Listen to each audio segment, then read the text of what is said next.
ಇನ್ನು ರಾಜ್ಯದಲ್ಲಿ ಕನ್ನಡ ಪರವಾಗಿ ಹೋರಾಟ ಮಾಡೋದೇ ತಪ್ಪಾ, ಕನ್ನಡದ ಉಳಿವಿಗಾಗಿ ಹೋರಾಟ ಮಾಡೋದೇ ತಪ್ಪಾ ಅನ್ನುವಂತಹ ಪ್ರಶ್ನೆಯನ್ನ ಕನ್ನಡ ಪರ ಸಂಘಟನೆಗಳು ಮಾಡ್ತಾ ಇದ್ದಾವೆ. ಇಲ್ಲಿ ನಾರಾಯಣಗೌಡರನ್ನ ಅರೆಸ್ಟ್ ಮಾಡಿದ್ರು. ಅರೆಸ್ಟ್ ಆದಂತಹ ಸಂದರ್ಭದಲ್ಲಿ ಬಹುದೊಡ್ಡ ಹೋರಾಟಗಳಾಯಿತು. ಅವ್ರನ್ನ ಬಿಡುಗಡೆ ಮಾಡಬೇಕು ಅಂತ ಹೇಳಿ ಆಗ್ರಹಿಸಿದ್ರು. ಆದರೆ ಏನು ಡೆವಲಪ್ಮೆಂಟ್ ಆಗಲಿಲ್ಲ. ಕರವೇ ಕಾರ್ಯಕರ್ತರಿಗೆ ಪೊಲೀಸರಿಂದ ಬೆದರಿಕೆಯನ್ನ ಮಾಡಲಾಯ್ತಂತೆ. ಕರವೇ ಮಹಿಳಾ ಘಟಕದ ಗೌರವಾಧ್ಯಕ್ಷೆ ಅಶ್ವಿನಿ ಗೌಡ ಈ ಆರೋಪವನ್ನ ಮಾಡ್ತಾ ಇರೋದು. ಪೊಲೀಸರು ಬೆದರಿಕೆ ಹಾಕ್ತಾ ಇದ್ದಾರೆ ನಮ್ಮ ಮೇಲೆ ಅಂತೇಳಿ ನೇರ ಆರೋಪವನ್ನ ಕರವೇ ಮಹಿಳಾ ಘಟಕದ ಗೌರವಾಧ್ಯಕ್ಷೆ ಅಶ್ವಿನಿ ಗೌಡ ಆರೋಪ ಮಾಡ್ತಾ ಇರೋದು. ಸರ್ಚ್ ವಾರೆಂಟು ಕೂಡ ಇರಲಿಲ್ಲ ಅವ್ರ ಹತ್ರ. ಸರ್ಚ್ ವಾರೆಂಟ್ ಇಲ್ದೇ ಕರವೇ ಕಾರ್ಯಕರ್ತರಿಗೆ ಬೆದರಿಕೆ ಹಾಕ್ತಾ ಇದ್ದಾರೆ. DJ ಹಳ್ಳಿ, KJ ಹಳ್ಳಿ ಗಲಾಟೆ ಮಾಡಿದವರನ್ನ ಬಿಟ್ಬಿಡ್ತೀರಾ, ನಮ್ಮ ಮೇಲೆ ದಬ್ಬಾಳಿಕೆ ಮಾಡ್ತೀರಾ ಅಂತೇಳಿ ಅಶ್ವಿನಿ ಗೌಡ ಆಕ್ರೋಶವನ್ನ ಹೊರ ಹಾಕ್ತಾ ಇದ್ದಾರೆ. ಅವತ್ತು ಬೆಂಗಳೂರಿನಾದ್ಯಂತ ಅಂದರೆ ಡಿಸೆಂಬರ್ 27ನೇ ತಾರೀಕು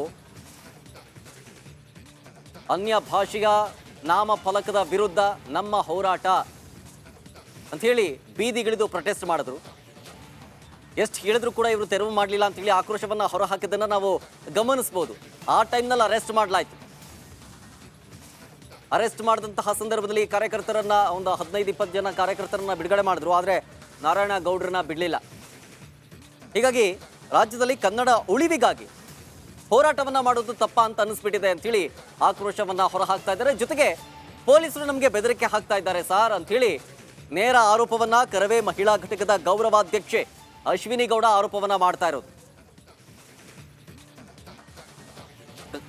ಕರವೇ ರಾಜ್ಯಾಧ್ಯಕ್ಷ ನಾರಾಯಣಗೌಡ ಬಂಧನ ವಿಚಾರಕ್ಕೆ ಸಂಬಂಧಪಟ್ಟಂತೆ ವಿವಿಧ ಕನ್ನಡ ಪರ ಸಂಘಟನೆಗಳು ಹೋರಾಟವನ್ನ ಕೈಗೊಂಡಿದೆ. ಬೆಂಗಳೂರಿನ ಫ್ರೀಡಂ ಪಾರ್ಕ್ನಲ್ಲಿ ಪ್ರೊಟೆಸ್ಟ್ ಅನ್ನ ಮಾಡಲಾಗಿರೋದು. ನಾರಾಯಣಗೌಡರನ್ನ ತಕ್ಷಣವೇ ಬಿಡುಗಡೆ ಮಾಡಬೇಕು ಅಂತ ಹೇಳಿ ಒತ್ತಾಯವನ್ನ ಮಾಡ್ತಾ ಇದ್ದಾರೆ. ಕರವೇ ಸೇರಿದಂತೆ 10ಕ್ಕೂ ಹೆಚ್ಚು ಕನ್ನಡ ಪರ ಸಂಘಟನೆಗಳು ಈ ಹೋರಾಟದಲ್ಲಿ ಭಾಗಿಯಾಗಿದ್ದಾರೆ. ನೋಡ್ತಾ ಇದ್ದೀವಿ. ಇವರೆಲ್ಲರ ಪ್ರಶ್ನೆ ಒಂದೇ, ಕನ್ನಡದ ಉಳಿವಿಗಾಗಿ ನಾವು ಹೋರಾಟ ಮಾಡ್ತಾ ಇರೋದು ಅದು ತಪ್ಪ. ಹಾಗಾದ್ರೆ ಪೊಲೀಸರು ಬೆದರಿಕೆ ಹಾಕ್ತಾರಲ್ಲ, ಯಾಕೆ ಬೆದರಿಕೆ ಹಾಕ್ತಾ ಇದ್ದಾರೆ, ಏನಂತದ್ದು, ಯಾರ ಪ್ರಭಾವಕ್ಕೊಳಗಾಗಿದ್ದಾರೆ ಪೊಲೀಸರು ಅನ್ನುವಂಥ ಪ್ರಶ್ನೆಯನ್ನ ಕನ್ನಡ ಪರ ಸಂಘಟನೆಯ ಕಾರ್ಯಕರ್ತರು ಮಾಡ್ತಾ ಇರೋದು.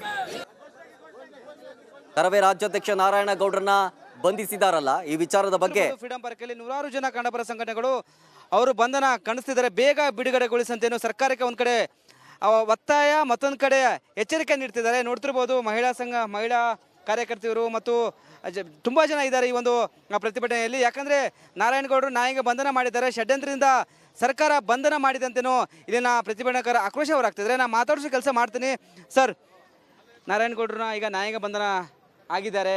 ಸರ್ಕಾರ ಒಂದ್ ಕಡೆ ಷಡ್ಯಂತ್ರ ಮಾಡಿ ಬಂಧನ ಮಾಡಿದ್ರಂತ ಇದು ಆರೋಪ. ಖಂಡಿತವಾಗೂ ಕನ್ನಡದ ವಿಚಾರದಲ್ಲಿ ಹೋರಾಟ ಮಾಡಿದ್ರೆ ಕುವೆಂಪು ಅವರು ಒಂದು ಮಾತು ಹೇಳಿದ್ದಾರೆ, ಕನ್ನಡಕ್ಕಾಗಿ ಕೈ ಎತ್ತು ನಿನ್ನ ಕೈ ಕಲ್ಪವೃಕ್ಷ ಆಗುತ್ತೆ ಅಂತ. ಆದರೆ ಕನ್ನಡದ ಸರ್ಕಾರದ ಹೆಸರಿನಲ್ಲಿ ಕನ್ನಡದ ವಿಚಾರದಲ್ಲಿ ರಾಜಕೀಯಕ್ಕೆ ಬಂದಂತ ಸನ್ಮಾನ್ಯ ಸಿದ್ದರಾಮಯ್ಯನವರೇ, ನಿಮ್ಗೆ ನೇರವಾಗಿ ನಾನು ವಿನಂತಿಯನ್ನ ಮಾಡ್ಕೊಳ್ತೀನಿ.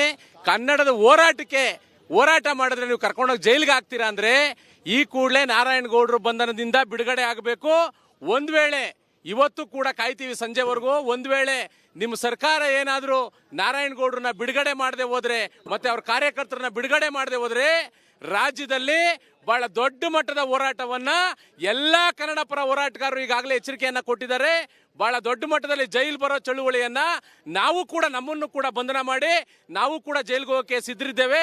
ಯಾಕಂದ್ರೆ ಸಿದ್ದರಾಮಯ್ಯನವರು ಬರೀ ಬೂಟಾಡಿಕೆ ಮಾತು ಅಂತ ಈಗ ಅರ್ಥ ಆಗ್ತಾ ಇದೆ ನಮಗೆ. ಕನ್ನಡದ ರಾಮಯ್ಯ ಅಂತ ಹೆಸರಿಟ್ಕೊಂಡಿದ್ದೀರಾ, ದಯವಿಟ್ಟು ಆ ಹೆಸರನ್ನ ಬದಲಾವಣೆ ಮಾಡ್ಕೊಳ್ಳಿ. ನಿಮ್ದು ಕನ್ನಡಿಗರ ವಿರೋಧಿ ಸರ್ಕಾರ ಸಿದ್ದರಾಮಯ್ಯನವರೇ. ಮುಂದಿನ ದಿನಗಳಲ್ಲಿ ಲೋಕಸಭಾ ಚುನಾವಣೆ ಇದೆ. ಆ ಚುನಾವಣೆಯಲ್ಲಿ ಕನ್ನಡಿಗರು ನಿಮಗೆ ತಕ್ಕ ಪಾಠವನ್ನ ಕಲಿಸ್ತಾರೆ. ಅದು ಆಗದ ಬೇಡ ಅನ್ನೋದಾದ್ರೆ ಕನ್ನಡದ ಪರವಾಗಿರ್ತಕ್ಕಂಥ ಸರ್ಕಾರವನ್ನ ನೀವು ನಡೆಸಬೇಕೇ ಹೊರತು ಅದು ಬಿಟ್ಟು ಪರಭಾಷಿಗರ ಬೂಟು ನೆಕ್ಕುವಂತ ಕೆಲಸವನ್ನ ರಾಜಕಾರಣಿಗಳು ಬಿಡ್ಬೇಕು. ಎಲ್ಲರಿಗೂ ಈ ಉಸ್ತುವಾರಿ ಸಚಿವರಾದಂತ DK ಶಿವಕುಮಾರ್ ಅವ್ರಿಗೂ ನಾವು ನೇರವಾಗಿ ಹೇಳ್ತಾ ಇದೀವಿ, ಅವರು ಕೂಡ ಎಲ್ಲೋ ಒಂದು ಕಡೆ ಪರಭಾಷಿಕರ ಬೂಟು ನೆಕ್ಕುವಂತ ಕೆಲಸ DK ಶಿವಕುಮಾರ್ ಅವರು ಮಾಡ್ತಾ ಇದ್ದಾರೆ.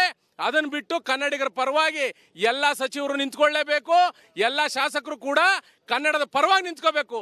ನಿಂತ್ಕೊಳ್ಳದೆ ಹೋದ್ರೆ ಮುಂದಿನ ದಿನಗಳಲ್ಲಿ ಕನ್ನಡಿಗರು ಲೋಕಸಭಾ ಚುನಾವಣೆಯಲ್ಲಿ 2 ರಾಷ್ಟ್ರೀಯ ಪಕ್ಷಗಳಿಗೆ ಬುದ್ಧಿ ಕಲಿಸುವಂತ ಕೆಲಸ ಕನ್ನಡಿಗರು ಮಾಡ್ತಾರೆ. ಪೊಲೀಸರು ಮಧ್ಯರಾತ್ರಿ ಸರ್ಚ್ ವಾರೆಂಟ್ ಇಲ್ಲದೆ ಮನೆಗಳಿಗೆ ಹೋಗಿ ಬೆದರಿಕೆ ಹಾಕೋದು ಕೆಲಸ ಮಾಡ್ತಾರೆ ಅಂತ ಆರೋಪ ಮಾಡ್ತಿದ್ದಾರೆ. ಇನ್ನು ಅಶ್ವಿನಿ ಗೌಡರವರು ಈ ಒಂದು ಮಾತು ಹೇಳಿದ್ರು.